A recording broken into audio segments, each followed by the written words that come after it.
Olá, sejam muito bem-vindos ao Espaço Únio, um repositório eletrônico onde são disponibilizados conteúdos relacionados com o direito da União Europeia.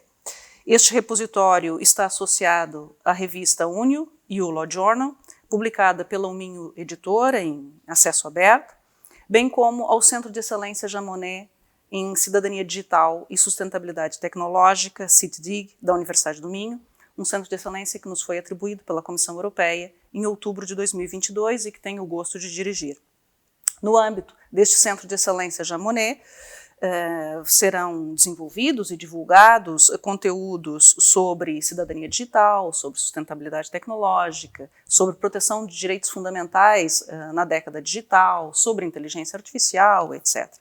O formato que vão acompanhar hoje intitula-se Juniors to Seniors, no âmbito do qual um jovem investigador convida dois especialistas para com eles dialogar sobre o seu objeto de investigação. O júnior de hoje chama-se Thiago Cabral, está aqui à minha esquerda, e tem desenvolvido investigação em inteligência artificial e proteção de dados pessoais. O Thiago Cabral é doutorando em Direito na Universidade do Minho, também leciona e exerce advocacia, atualmente em Bruxelas, sobre esses temas, e convidou para dialogar sobre o seu tema de investigação, convidou dois professores da Universidade do Minho. O episódio de hoje intitula-se Inteligência Artificial na União Europeia, Segurança, Responsabilidade e Limites, porque o Thiago Cabral está preocupado com a regulamentação da inteligência artificial e com a proposta de regulamento da União Europeia neste sentido, e, portanto, tem como convidados o professor Francisco Andrade, da Escola de Direito da Universidade do Minho, e o professor Henrique Santos, da Escola de Engenharia. São sobejamente conhecidos. O professor Francisco Andrade dirige o mestrado em Direito e Informática e, além disso, é o responsável local pela organização da Conferência Internacional sobre Inteligência Artificial e Direito, ICAIL, que vai acontecer pela primeira vez em Portugal de 19 a 23 de junho de 2023, ficam já todos convidados. E o professor Henrique Santos é presidente da Comissão Técnica CT 136, Segurança em Sistemas de Informação, que ele também pode nos explicar do que se trata, e é presidente da Associação Portuguesa para a Proteção de Dados, a PPD. A PPD, é assim que se diz. Tá? Muito obrigada a todos e também quem nos está a acompanhar. Eu vou passar a palavra ao protagonista do dia, que é o Thiago Cabral, e por já me calo, só vou intervir se necessário, na minha qualidade de moderadora e orientadora do Thiago Cabral, coisa que faço com muito gosto. Thiago, por favor. Muito obrigado, professora. Muito obrigado à professora. Muito obrigado aos ilustres convidados por partilharem esta conversa, certamente muito interessante que vamos ter. Sem mais demoras, eu lanço já o primeiro desafio, que é um desafio amplo, de saber o que é que os senhores professores consideram relativamente à regulamentação em sentido amplo. No fundo, quais são os princípios norteadores, partindo do conceito da inteligência artificial de confiança, que consideram que devem estar na base daquilo que é a regulamentação da inteligência artificial. E no limite, se quiserem ter uma opinião menos ortodoxa, será que precisamos de nova regulamentação, sequer? Passo a palavra aos senhores professores sobre esta difícil temática. Posso começar? Eu vou começar por quebrar aí uma expressão que disse, falou em inteligência artificial de confiança. E eu vou partir isso em duas partes. De um lado, inteligência artificial, e depois saber se é de confiança ou não. Obviamente que nós andamos todos a falar de inteligência artificial e muitas vezes nem sabemos exatamente o que é que andamos a falar e o que é inteligência artificial. Eu, por exemplo, no meu automóvel tenho uma característica muito simpática, já não tenho que me preocupar com as luzes, porque quando fica mais escuro ou entra num túnel, ele acende as luzes. Mas isto é inteligência artificial? Não, isto são sensores. Isto são sensores. Portanto, o conceito de inteligência artificial, para mim, é outro, necessariamente. Terá que se relacionar com o facto de determinados programas terem uma percepção de um determinado ambiente, terem determinados objetivos atribuídos e em função desses objetivos eles vão atuar eventualmente estrategicamente para atingir esses objetivos com um conjunto de capacidades e uma delas é fundamental para mim, que é a questão da autonomia e se quiserem da aprendizagem. Nós temos hoje uma proposta de regulamento para a inteligência artificial que, enfim, tem a vantagem de ser uma proposta, e é bom que apareça uma proposta de regulamento da inteligência artificial, tem a vantagem de trazer algumas ideias muito interessantes, tem a vantagem de apresentar uma definição de inteligência artificial, que me parece que é uma definição um pouco vaga, um pouco genérica, demasiado abrangente, não faz aqui aquela distinção que eu costumo fazer entre aquilo que é um paradigma de computação, os tais agentes de software que têm a tal autonomia, a tal capacidade de aprendizagem, a tal capacidade de atuar de acordo com os seus objetivos para atingir determinados objetivos, não distingue isso dos meros objetos de programação. Enfim, eu dou sempre o exemplo de um objeto de programação, o célebre no comércio eletrónico, que é a área em que eu mais atuo, não é? A célebre ferramenta do intercâmbio eletrónico de dados, o EDI, o Electronic Data Interchange, que já existe desde os anos 90 do século passado, e em que efetivamente a máquina atua de acordo com premissas, se acontecer isto, então a consequência é aquilo, e atua de acordo com regras de programação que foram definidas à partida, e não se afasta dessas regras. A questão é que a inteligência artificial não é isso. A inteligência artificial tem, efetivamente, a tal capacidade de aprendizagem e de adaptação, e vai evoluindo. Eu posso ter 2 programas exatamente iguais no primeiro dia, e a partir do segundo dia, de acordo com as experiências que eles vão tendo e as aprendizagens que vão fazendo, podem ter comportamentos totalmente diferenciados, e portanto vamos ter que nos habituar a viver com eles. É possível regular? É possível regular alguns aspectos, e desde já depois penso que vamos falar mais tarde sobre isso. Há aqui alguns aspectos em que a proposta do regulamento é positiva, é claramente positiva. E aí a confiança entra em cena. Eu não tenho confiança nenhuma. Quando me falam na confiança, eu não tenho confiança nenhuma na inteligência artificial. Eu acho que nós vamos ter que viver com ela e vamos ter que ter alguma regulamentação relativamente a ela. A regulamentação tem que ir mais além, e a Comissão percebeu isso perfeitamente, e isso não tenho dúvida relativamente a isso, tem que ir mais além do que esta proposta do regulamento para a inteligência artificial, e há aqui um aspecto que é absolutamente fundamental, que é a questão de haver um regime de responsabilidade para os atos praticados por inteligência artificial, porque efetivamente nós aí estamos num poço sem fundo, sem arame nem rede, não temos nada, não é? Portanto, obviamente que os 2 regimes, a proposta de regulamento e agora a nova proposta de diretiva para os atos da inteligência artificial, são absolutamente complementares e têm que ser encarados em conjunto, não pode ser de outra forma. Agora, confiança nenhuma. E teremos dentro de momentos uma oportunidade para discutir a questão da responsabilidade à exaustão. Portanto, muito obrigado, professor. Foi, de facto, uma resposta bastante esclarecedora sobre a posição do professor nesta matéria.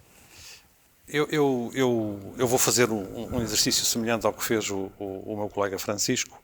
Antes disso, eu queria agradecer o convite. É um enorme prazer estar aqui convosco. É uma iniciativa muito interessante e eu acho que contributos deste género são fundamentais para sermos capazes de explicar melhor todos estes fenómenos, não é? O meu colega Francisco já fez aqui uma introdução bastante interessante sobre a temática. Eu vou também desmontar a confiança, separar a confiança da inteligência artificial. Isto porquê? Porque a confiança, eu lido com a cibersegurança assenta muito na confiança também. E a confiança é uma coisa que depende muito das pessoas. Não existe, custa-me muito a perceber o que é um sistema de confiança. Ela é de confiança para determinados parâmetros.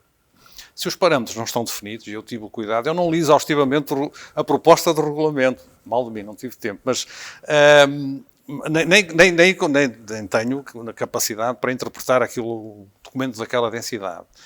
Mas o que vi deixou-me um pouco desconfortável, porque define muitas coisas que são parametrizáveis e não são definidos os parâmetros.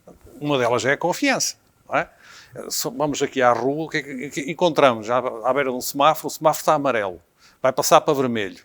há 2 ou 3 pessoas que atravessam a estrada na mesma, as outras não atravessam. Porquê?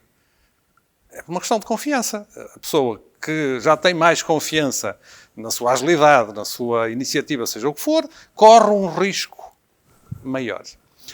Aquela que não tem essa percepção corre um risco menor e não vai atravessar a estrada. Isto é um exemplo muito simples, não é?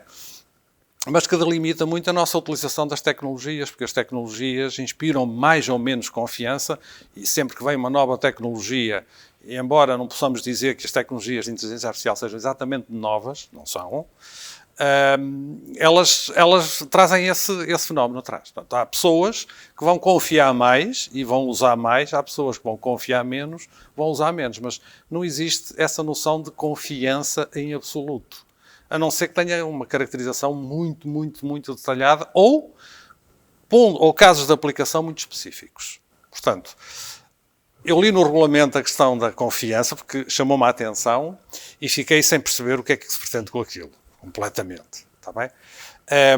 A questão do regulamento. A questão do regulamento para a inteligência artificial. A inteligência artificial é uma ferramenta. E não é nova, porque ferramentas deste género, data warehouses e data lakes e todas estas plataformas, não são mais do que ferramentas de processamento e armazenamento de informação. Eu levaria a questão para o outro lado. O que é que precisa de regulamentação? É a ferramenta ou o material, ou a matéria com que a ferramenta trabalha. Porque é assim, a inteligência artificial o que está a fazer é conseguir relacionar dados, mas que estão aí.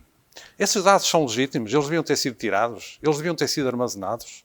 A inteligência artificial o que está a fazer é relacioná-los muito mais depressa do que aquilo que nós imaginávamos. Mas qualquer pessoa poderia fazer essas relações, tirar essas relações, acedendo aos dados que as ferramentas de inteligência artificial estão a aceder. Portanto, há aqui um problema de falta de regulamentação nas infraestruturas de dados que nós nos habituámos a recolher. Eu trazia aqui um exemplo que foi mesmo ontem, e onde a falta de regulamentação é evidente.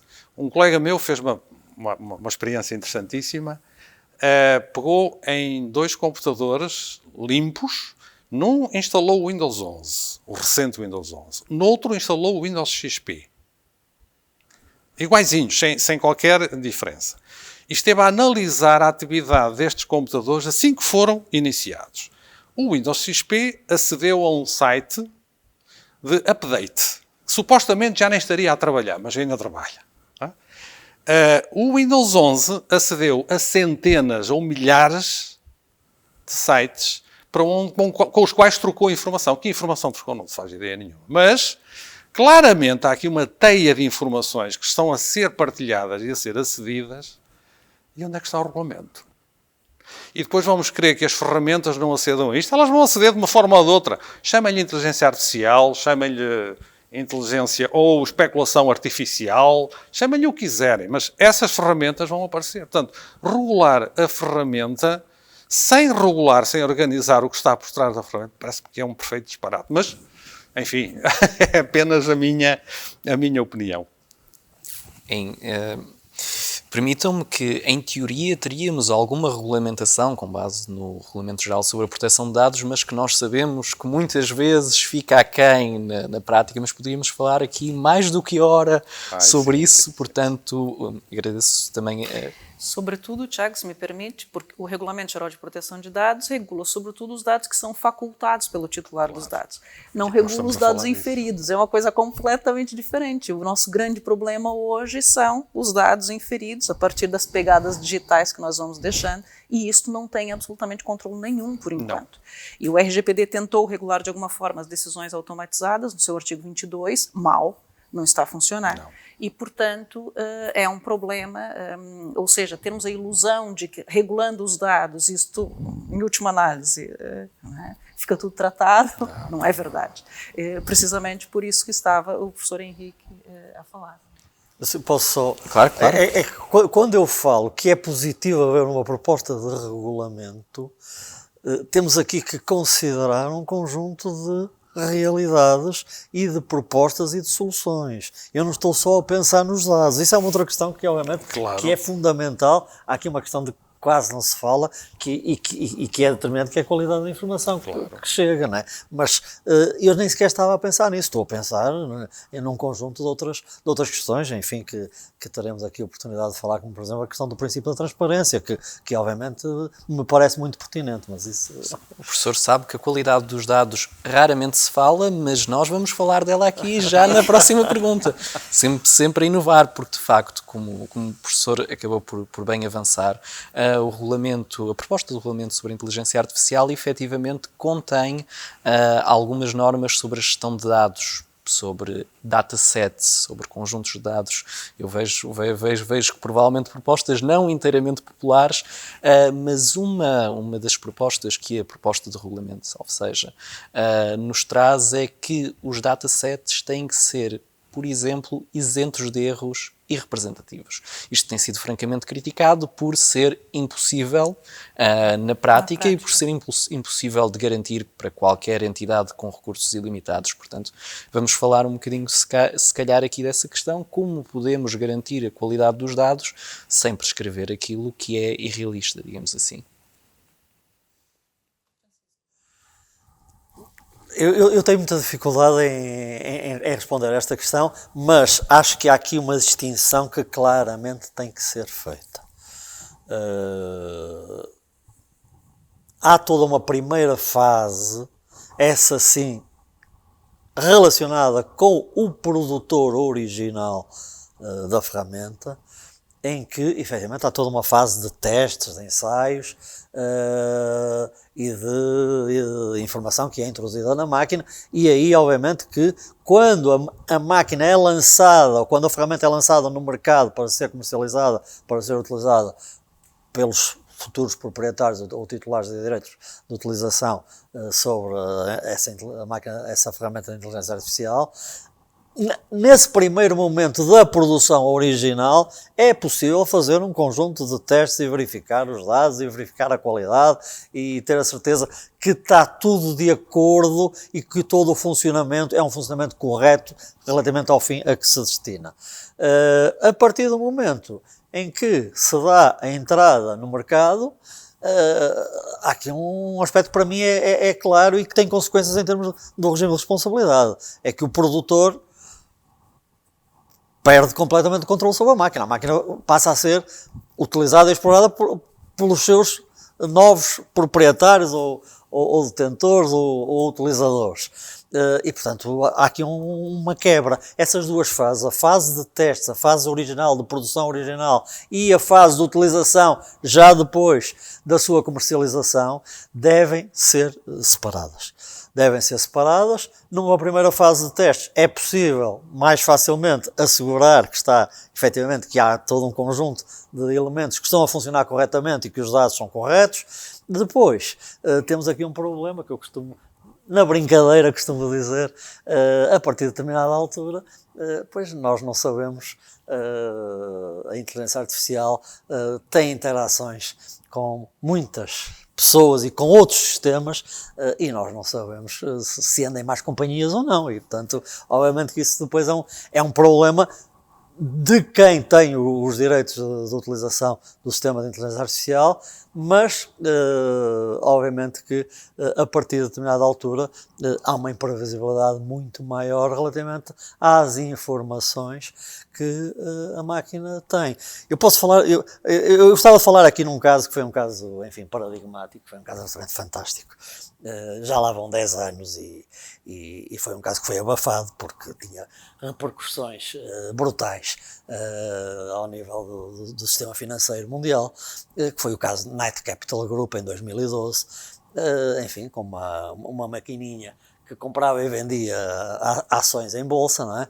E durante 3 anos o Knight Capital Group teve lucros astronómicos, como nunca tinha tido, com negócios à velocidade da luz 7 dias por semana, era fantástico, 24 horas por dia, 7 dias por semana, e a partir de determinada altura houve um dia de agosto de 2012 em que, em 45 minutos apenas, a máquina perdeu 400 milhões de dólares.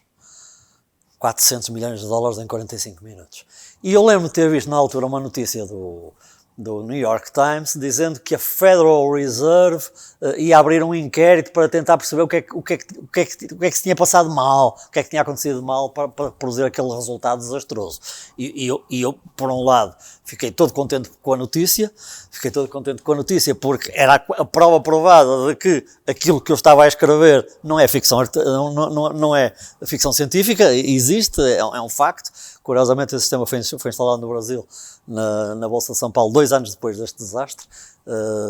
Ninguém falou do assunto do Knight Capital Group, mas nós temos que falar, porque efetivamente eu acho que sei o que é que se passou mal, acho que sei porque é que as coisas acontecem, e tem mais uma vez a ver com a informação que chega à máquina, como é evidente.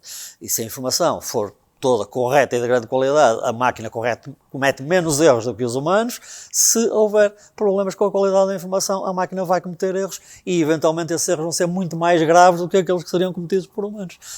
E, portanto, este é um ponto que de qualquer forma, isso nos leva a uma questão filosófica, não é? Que é, nós estamos diante de uma tecnologia que quem produz não a controla, ou seja, nem a própria inteligência artificial sabe como é que chegou a um determinado resultado, não é? E, portanto, nós temos instrumentos para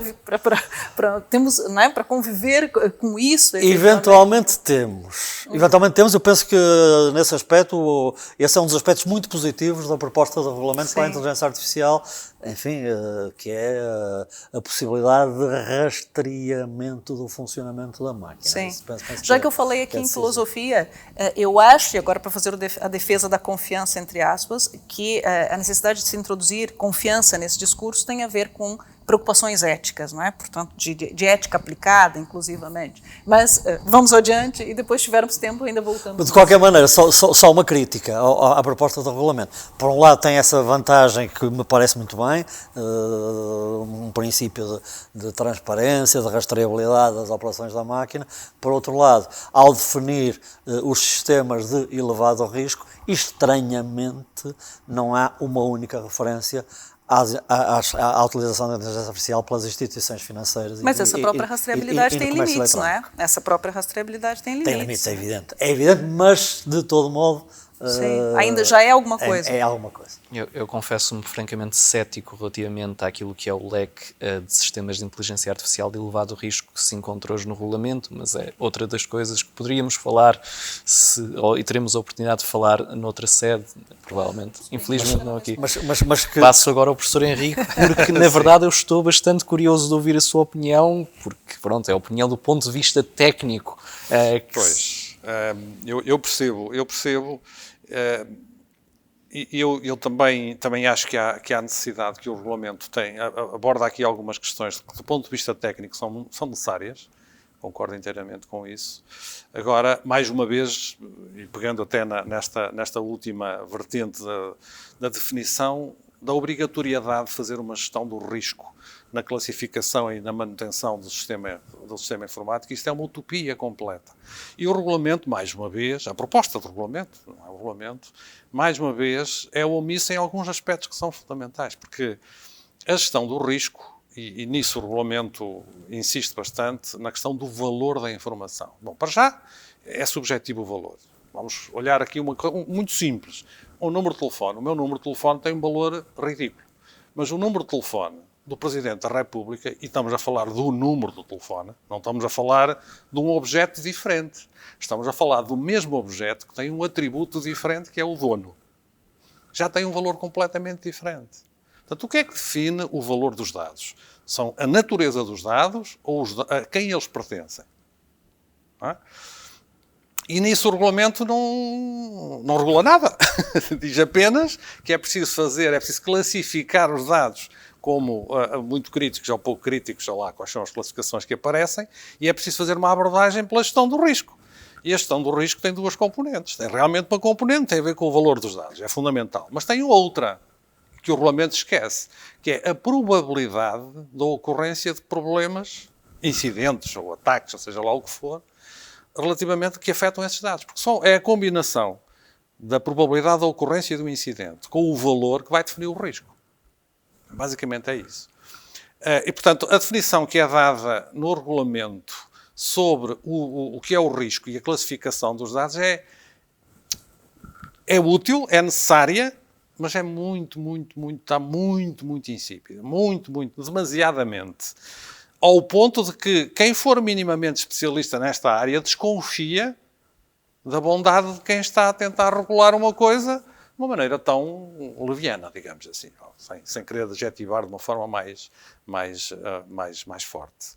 Portanto, esse aspecto da confiabilidade e esse aspecto da gestão do risco séria sobre os dados, voltamos já à primeira questão, não é? Isto é impossível fazer na prática.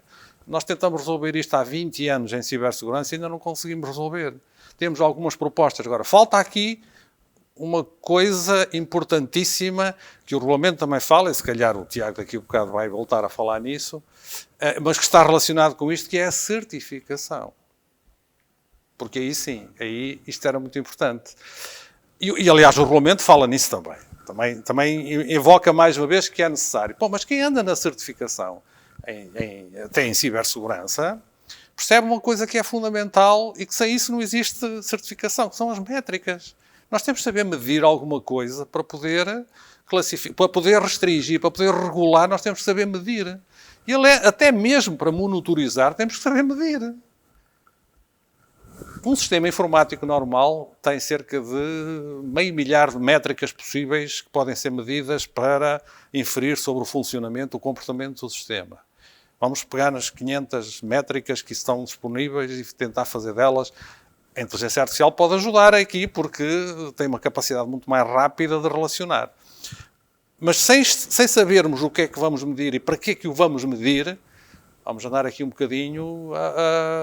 Ok, é uma definição política, se quisermos, é uma definição muito geral, muito genérica sobre a coisa, mas depois na prática, na área da medicina, na área do direito, na área administrativa, na área privada, vai ter que ser regulada outra vez. E isto vai causar aqui um hiato de tempo enorme, não sei quanto tempo é que isto vai demorar a acontecer, não é? Relativamente ainda, e só para terminar, às tecnologias usadas em inteligência artificial, o regulamento também não me parece que faça uma separação evidente entre o que são os sistemas que exploram conhecimento e aqueles que apenas apoiam a decisão.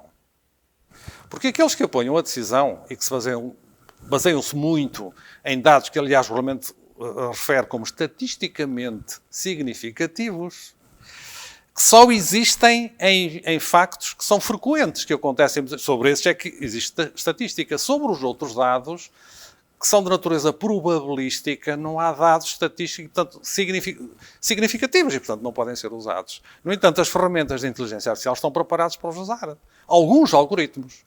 Ou seja, há algoritmos que, provavelmente, numa área da saúde, que já são usados. Não vale a pena, penso que eu não vou cometer aqui nenhuma em várias ilegalidade. Áreas são usados. Se eu disser, por exemplo, na área onde os doentes entram no estado crítico, naquelas áreas, há máquinas... UTIs, sim, nas unidades de tratamento de cuidados intensivos, há máquinas que avaliam o estado, os sinais, indicadores fisiológicos das pessoas e indicam se vale a pena ou não manter ligadas as máquinas. Isto dito assim é perigoso porque deixa transparecer uma ideia de que estamos dependentes de uma máquina. Não. A máquina faz uma análise daqueles dados e dá uma sugestão. Mas há um médico responsável que vai tomar a decisão. Não vai ser a máquina que vai tomar essa decisão. Espero eu. E assim, espero que continue, não é? Mas estes dados são estatisticamente, e aqui é possível recolher informação estatística objetiva, mas eu consigo lembrar de 1001 situações em que isso não existe. Não é? E eu não sei exatamente como é que isto vai encaixar num regulamento desta natureza. Não consigo ver isso. Sinceramente, não consigo. Portanto, resumindo... E continuamos a ser alvos de decisões desta natureza cotidianamente. Sim. Sem controle. Vamos continuar. Não é? Agora, resumindo, a natureza da função da inteligência artificial, se ela for só de apoio à decisão ou se for explorativa, então isso deve ser regulado de uma forma... Ou melhor, aí sim, eu penso que deve haver limites à utilização. Sem dúvida. Outra coisa que é a natureza impositiva ou a natureza colaborativa do sistema de inteligência artificial. Se ela for colaborativa, eu olho para o resultado e, por exemplo, posso pegar na máquina e dizer, máquina, diz-me lá onde é que eu devo passar as férias este ano. E ela diz, olha, deve ir para as Malvinas. Eu não vou nada. É uma decisão minha. Mas eu não vou. É completamente diferente da máquina dizer-me assim, olha, você esteve ontem no Banco de Portugal, então eu tenho aqui uma impressão biométrica sua. Foi lá recolhida. E eu digo, desculpe, mas não tive.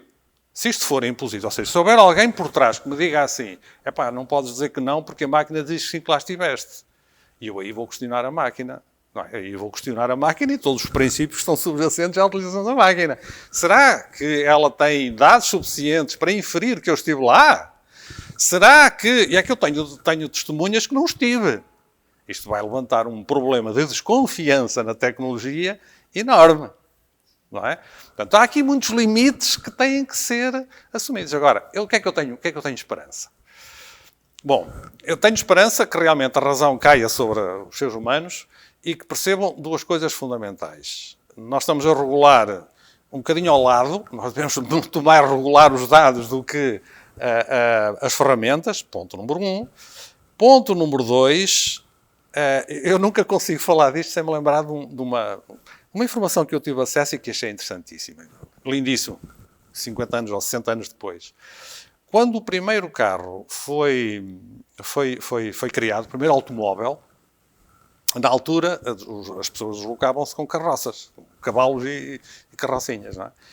O primeiro acidente de automóvel está documentado, o primeiro acidente mortal. A primeira vez que um automóvel colheu uma pessoa e matou-a.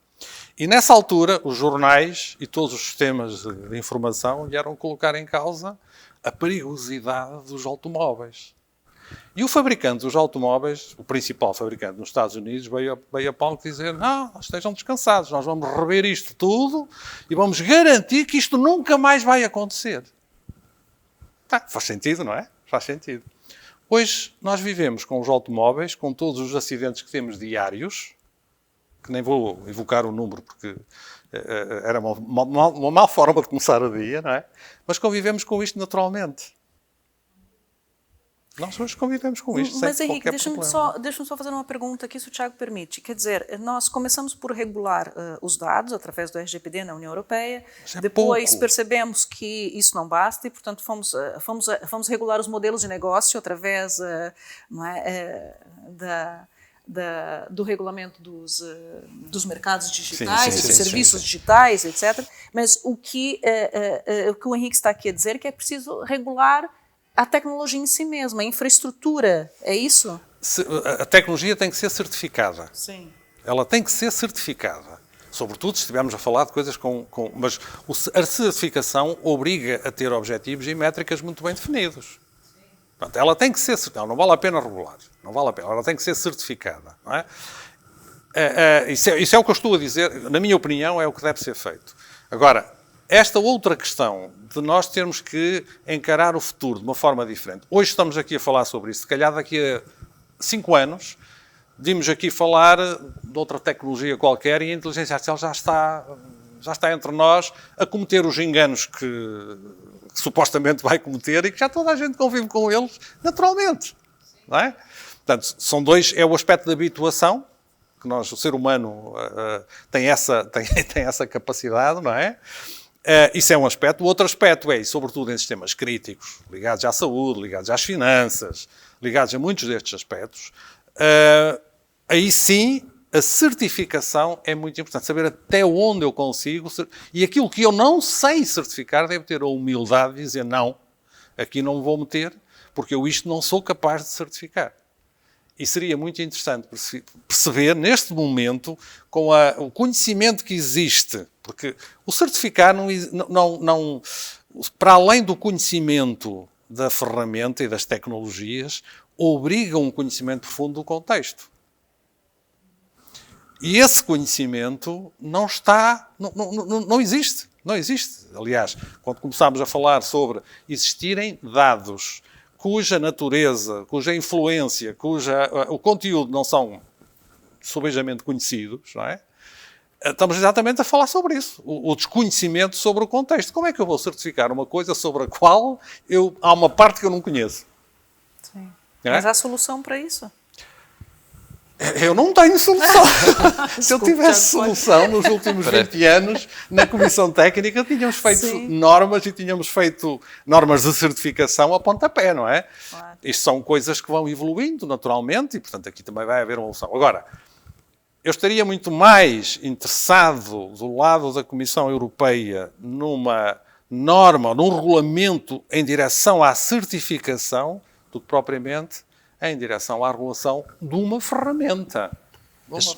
Nesse contexto, ou no contexto das utilizações dos sistemas que não podem ser regulados, haveria também a necessidade da aceitação social de um risco. Nós não temos as métricas, nós vemos que estes podem ser os benefícios, vamos ter de aceitar um nível de risco superior. É de facto interessante até do ponto social e do legislador de pensar nessa questão. Eu vou passar para a próxima questão, que também é uma questão bastante interessante e difícil, e sei que é uma questão que é cara peculiarmente ao professor Francisco, que é a questão da responsabilidade. Mas será o professor Henrique a começar a responder? Vamos aqui trocar a ordem para termos uma resposta de cada um. Mas, como nós sabemos, uma das questões que foi mais explorada e que foi explorada mais à exaustão e há mais tempo, o professor Francisco de Andrade fala dela há décadas, foi um dos pioneiros, é no fundo a questão da responsabilidade pelos danos causados pela inteligência artificial, e permitam-me aqui as aspas, pelos sistemas de inteligência artificial. Várias propostas foram aventadas, umas mais realistas que outras, desde a responsabilidade da entidade fornecedora, desenvolvedora, ou à empresa, à entidade, à organização que utiliza os sistemas de inteligência artificial, o utilizador, até à responsabilidade da própria máquina, do próprio sistema em si. A União Europeia veio recentemente complementar o Regulamento de Inteligência Artificial com uma proposta de diretiva sobre a responsabilidade no contexto da inteligência artificial, que vem também atada a uma nova proposta de diretiva no contexto da responsabilidade do produtor. A questão é como regular esta questão. Quem deve ser responsável? Devemos aqui limitar de alguma forma a responsabilidade, por exemplo, das entidades fornecedoras que desenvolvem de forma a não criar um chilling effect, um efeito regressivo na inovação. Há aqui uma solução, na vossa opinião? Bom, eu vou fugir a essa pergunta e vou deixar que seja o Francisco a responder. No entanto, porque isso é alguém que ele se sente muito mais à vontade do que eu, mas vou simplesmente, e até para preparar a resposta dele, vou complicar um bocadinho mais a pergunta, ainda complicá-la mais. Porque é assim, eu vou juntar a isso, essa preocupação de responsabilização, uma clarificação de quem é o responsável, ou quem poderá ser o responsável por um sistema que é tão complexo que ninguém percebe como é que ele funciona. Vamos tentar desmontar isto rapidamente, Francisco, é só 2 minutinhos, e que é assim. Eu ainda ontem estive com os meus alunos, eles estão a acabar um sistema de tracking, portanto, de fazer o tracking de pessoas através do vídeo. Através do? Através de vídeo. Portanto, há uma câmara de vídeo, uma pessoa entra na cena, é feito o tracking, sabe-se exatamente para onde é que ela foi, isso fica registado, depois com isso eu consigo saber quantas pessoas entraram, saíram, quais foram os percursos, onde pararam, onde não pararam, tudo anonimamente, atenção, tudo anónimo, a privacidade está garantida. Não é reconhecimento facial, é tracking de pessoas.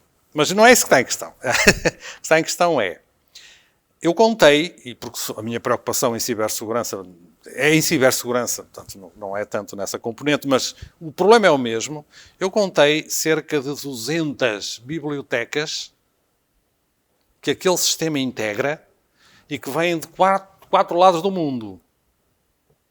Quem é que é o responsável por isto? Quem pode ser o responsável por isto? É que os sistemas informáticos que nós temos hoje não foram feitos, mesmo que seja feito pela Microsoft, tem componentes que a Microsoft não faz ideia nenhuma de onde vieram. Vocês podem me dizer assim, não, então paramos. Se paramos, vamos comprometer um princípio fundamental da engenharia que é não reinventar a roda. É que se vamos cada vez construirmos um sistema, vamos voltar a criá-lo desde o princípio, nunca mais saímos daqui. Portanto, a própria inovação assenta muito nesta reutilização, ok? Mas como é que estes sistemas que nós estamos a herdar, que vieram de trás, com 200 bibliotecas, como é que eu garanto que eles fazem aquilo que se diz que faz? É impossível. Não há forma de fazer isso. E as tecnologias informáticas têm evoluído nos últimos 50 anos nesta lógica. Portanto, duvido que isso vá mudar a curto prazo. Das duas umas. Ou dizemos assim, este princípio de evolução não é válido para sistemas muito críticos e, portanto, não vai ser usado. Então, vamos pôr de lado a inteligência artificial e tudo mais para sistemas críticos. Ou então, vamos aceitar o risco e aí a responsabilização vai ter que ser devidamente... Eu não sei resolver isto, sinceramente, Tiago. Não sei. Tenho a minha opinião, mas até vou omitir-me de a dizer, porque a minha opinião está já condicionada. Porque em cibersegurança eu sou muito crítico. Muito crítico. E eu tenho muita dificuldade em lidar com alguém numa profissão em que há supostamente um conjunto de valores éticos, alguém que faz um produto que sabe que vai para o mercado com erros, que é o que acontece, não é? Os utilizadores são eles que vão detectar esses erros e mandam para trás para ser corrigido. Isto é uma lógica de funcionamento que é, para mim, bastante crítica. E é assim que a coisa funciona, não é? A inteligência artificial não vai ser exceção, porque ele está a usar sistemas informáticos que se baseiam nos mesmos princípios.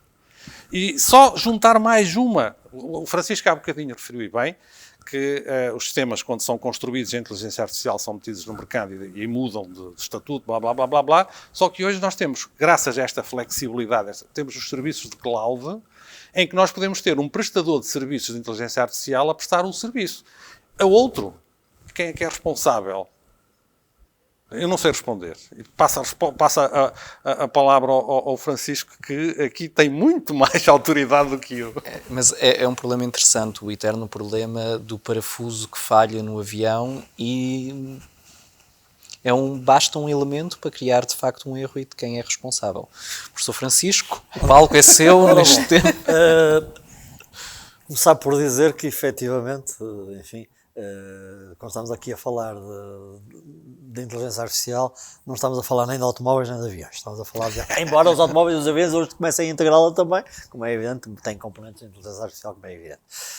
Há aqui um aspecto que efetivamente foi muito... O que torna tudo muito mais grave, não é? Claro, É esse o teu alerta, muitíssimo mais grave. Como é evidente. Há aqui efetivamente uma questão que foi muito debatida e contra a qual eu sempre me levantei, enfim, que a determinada altura quase que se dizia que o produtor tinha que ser responsável, não havia mais ninguém, era o produtor que tinha que ser responsabilizado.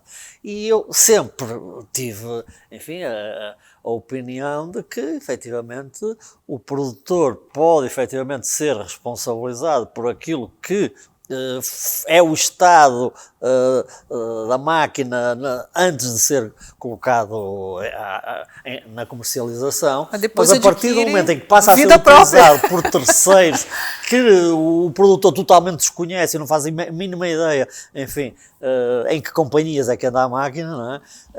É evidente que aí começamos a ter um afastamento cada vez maior do produtor relativamente ao comportamento da máquina e às respectivas consequências.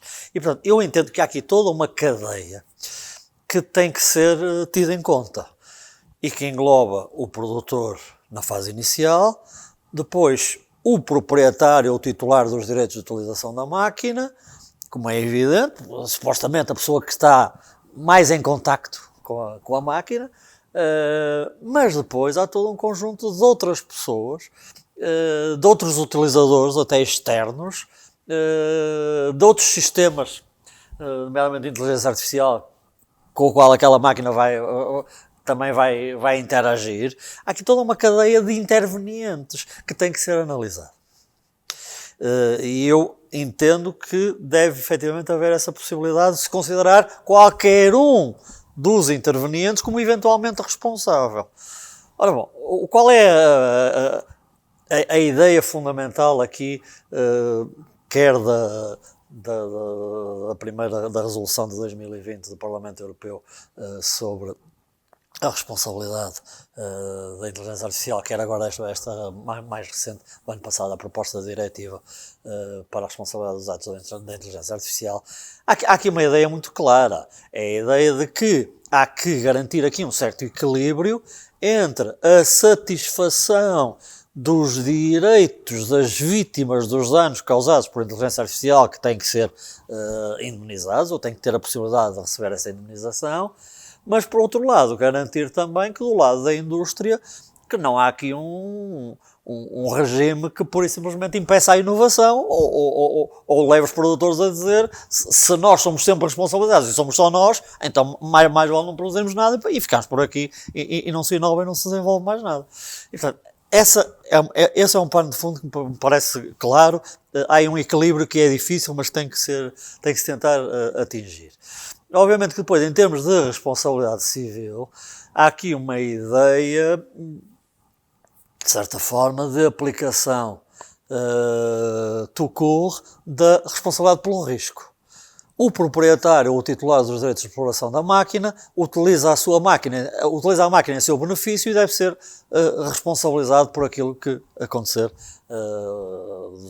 decorrente da utilização da máquina. Enfim, e está-se quase outra vez a equiparar aqui a utilização de produtos de inteligência artificial com os automóveis, os tratores, enfim, todas essas máquinas, umas mais perigosas do que outras, e há imensos acidentes com tratores. Mas não estamos a falar da mesma coisa. Não estamos efetivamente a falar da mesma coisa. De acordo com a minha visão dos aspectos positivos da proposta, de alguns aspectos positivos que claramente tem a proposta de regulamento para a inteligência artificial, e um deles já aqui falamos, enfim, essa questão da rastreabilidade das interações da máquina, que não é total, não é absoluta, mas se existir pode ajudar bastante. Eu defendo o indefensável, eu defendo um esquema nem de total responsabilidade pela culpa, em que muitas vezes o nexo de causalidade entre a intenção humana e a atuação da máquina não é possível estabelecer, nem de apenas recurso à responsabilidade pelo risco, que é a solução mais fácil que a maior parte dos juristas está a adotar. Eu defendo um esquema misto. Eu defendo a adoção de uma responsabilidade pelo risco, normalmente a cargo do titular de direitos da utilização da inteligência artificial, nos casos em que de todo em todo não se consegue descortinar porque é que a máquina atua de determinada maneira.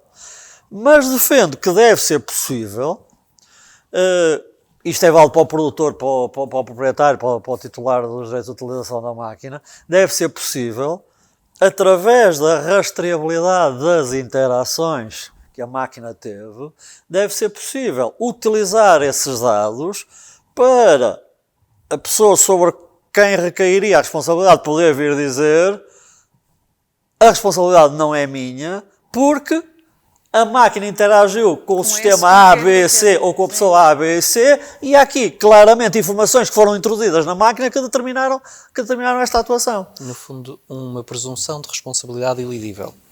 Ilidível, obviamente que eu defendo a responsabilidade ilidível. O que me chocou mais foi ver em alguns diplomas, em alguns documentos da União Europeia, uma proposta, quase uma responsabilidade pelo risco, sem possibilidade de elidir essa responsabilidade. E, portanto, a minha posição é essa. Sempre que for possível, através dos registros, determinar o que é que motivou a atuação da máquina, quem transmitiu, nomeadamente, informações erradas à máquina, porque por vezes existem, e nesse caso da Bolsa de Nova Iorque eu tenho quase a certeza que houve informações erradas que foram transmitidas à máquina e que motivaram aquele desastre todo, deve ser possível ir atrás dessas informações erradas e descobrir quem é que as introduziu no sistema. Porque aí a questão da qualidade da informação tem que funcionar ao contrário. Se a informação não é correta, porquê é que não é correta? A quem é que isso se deve? A pessoa ou a entidade a quem isso se deve ser eventualmente responsabilizada. Há uma outra questão aqui, enfim, agora vou chocar todo mundo. Vou chocar todo mundo. Porque tudo isto, obviamente, assenta numa ideia de responsabilização com uma noção de atribuição. Vão-se atribuir os resultados da atuação da inteligência artificial a alguém, que na maior parte dos casos não faz ideia nenhuma porque é que a máquina atua daquela forma. Mas mesmo no caso da atribuição, porque, enfim, não estamos aqui, devo dizer que em algumas recomendações do Parlamento Europeu de 2016 e 2017, enfim, aventava-se a hipótese de um estatuto jurídico para os robôs, um estatuto jurídico próprio.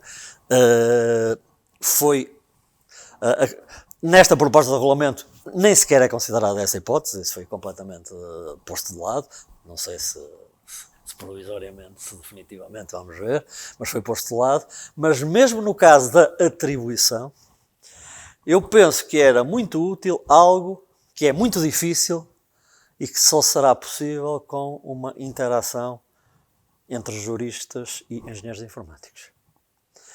Que é, mesmo em relação à atuação da máquina, poder atribuir-se ou poder ser avaliado um determinado grau de culpa na atuação da máquina, na atuação do software. Eu sei que anda há muito tempo a falar dos vícios de vontade de software e as pessoas acham uma coisa um bocado estranha, e eu agora falo nos graus de culpa do software, isto também é estranho, mas às tantas era importante, mesmo para a defesa das pessoas a quem a responsabilidade é atribuída e que, enfim, poderiam estar até completamente inconscientes relativamente às então, razões afinal, que motivaram. Aquilo que eu brinquei, que adquirir vida própria, não é assim da tua cabeça, não é assim tão, tão insondável quanto isso. Deixa-me adicionar aqui 30 segundinhos só mesmo, sei que já estamos em cima do tempo, reforçar um bocadinho a importância desta clarificação, até pela própria natureza daquilo o ciberespaço que nós temos, vamos chamar, que é, na atribuição de responsabilidade, por exemplo, um exemplo muito simples. Há uma máquina que eu sei que está a tratar de um processo qualquer. Eu aqui de minha casa deixo instalado na universidade, no meu gabinete na universidade, ou no gabinete qualquer na universidade, uma VPN, entro nessa VPN e começo a mandar dados viciados a partir dessa máquina. No fim de fazer isso e de ter provocado os danos que provoquei, limpo completamente os logs daquela máquina, que eu posso fazê-lo. Conclusão. Alguém, a polícia judiciária ou até a Interpol, vai conseguir rastrear a operação até a máquina na universidade. E agora, quem é que operou aquela máquina na universidade? E vai-se responsabilizar a universidade? É evidente que se dissermos assim, a universidade não deveria ter permitido VPNs. Mas é essencial. Mas a gente usa o OpenVPN para 30 mil coisas. Sim. No contexto da investigação é uma ferramenta absolutamente E então essencial. vai-se julgar, quantas pessoas na universidade há que existem com capacidade para fazer isto? Vão-se culpar todos. Quer dizer, há aqui esta ligação entre as pessoas e os dados. Eu há bocadinho dei aquele exemplo da biometria. Preocupa-me particularmente, porque o não repúdio em biometria é um problema terrível, não é? Mas esta falta de ligação entre os dados e as pessoas é quase impossível, a não ser pessoas descuidadas, pronto. Mas essas também, provavelmente, não causam os danos. Agora, o crime informático, a maior parte das vezes, é impossível de rastrear. Temos tempo, pouquíssimo tempo, mas para uma última pergunta. Temos 5 minutos, 2 minutos para cada um para finalizar aqui para uma última pergunta, que também é uma pergunta não tão complexa como as restantes, que é, no fundo,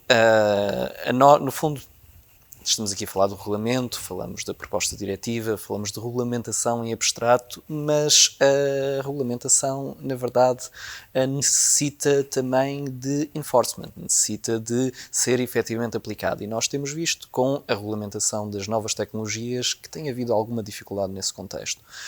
Para os professores, quais serão os maiores desafios das entidades administrativas independentes, os tribunais, em aplicar aqui as novas normas sobre inteligência artificial? De forma muito lata, muito lata, porque também poderíamos falar disto o resto do dia.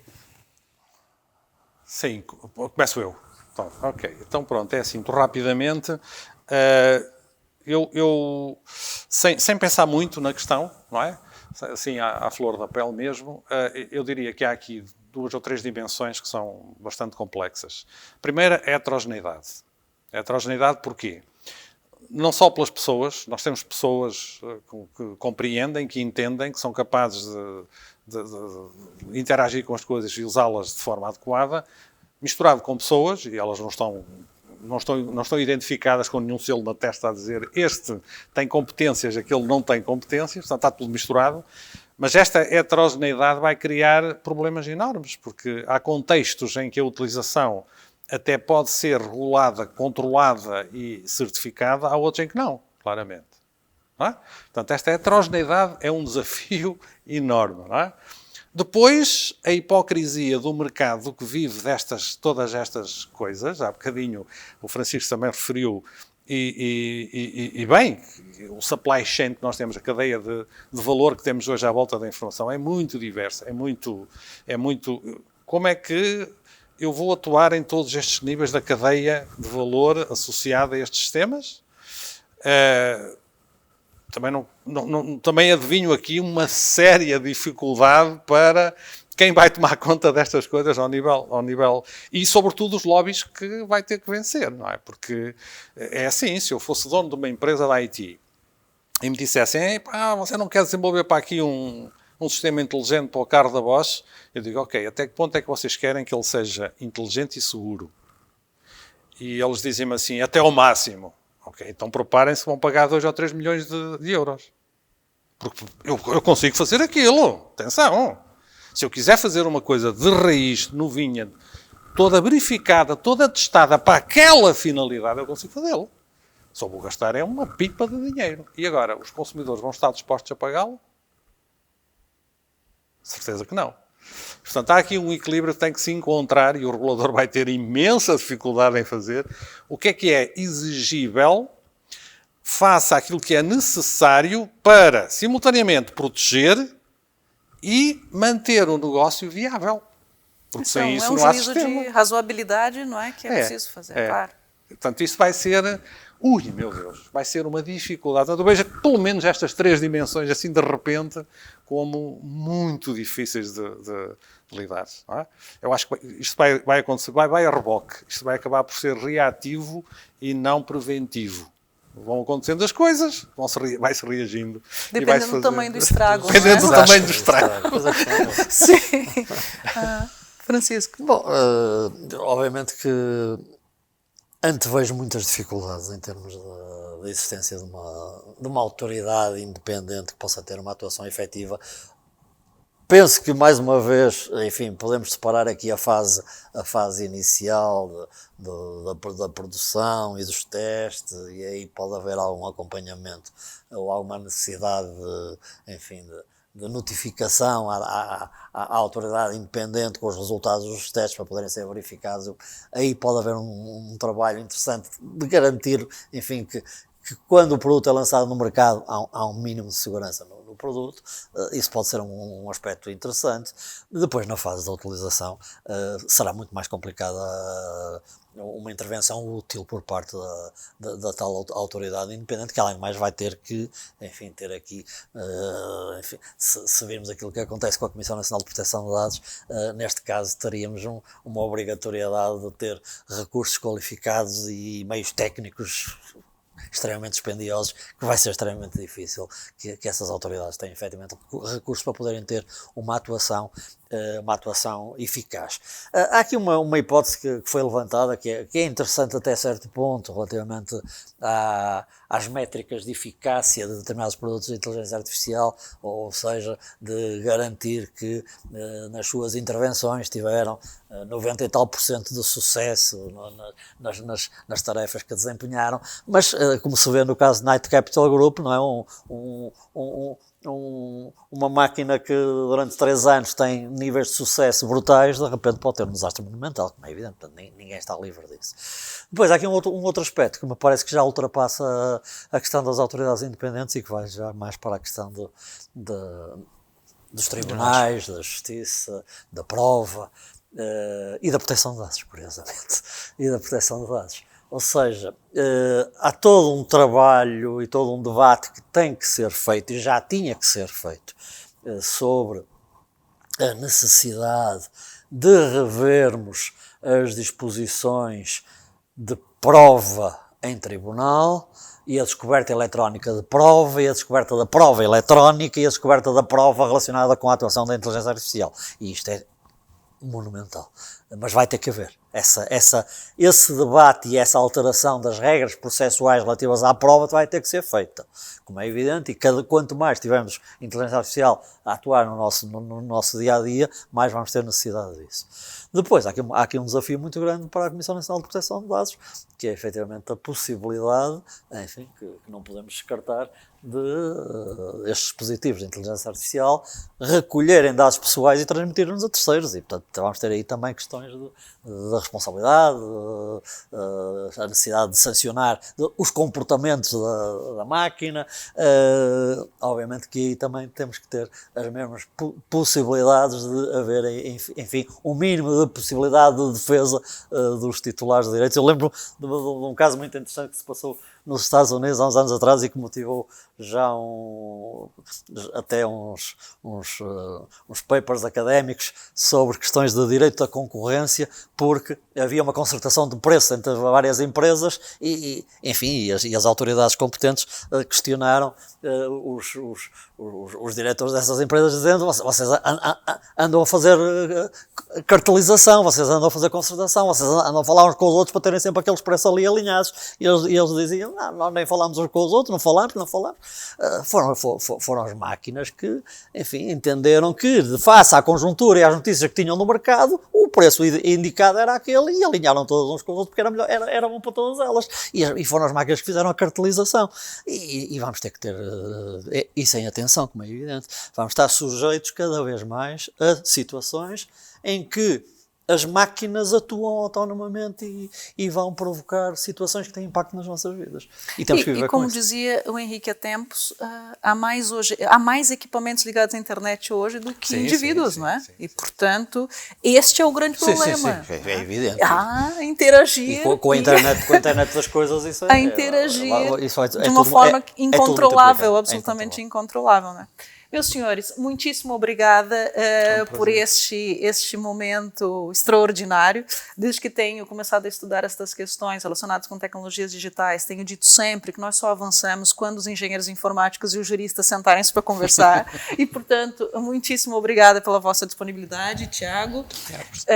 Obrigada pelas suas preciosas questões aqui sob a bênção do Jean Monnet, este pai fundador da integração europeia. Para quem não sabia, é mesmo Jean Monnet que está aqui. Esta foto é uma homenagem neste Centro de Excelência Jean Monnet. Muitíssimo obrigada a todos e até uma próxima oportunidade.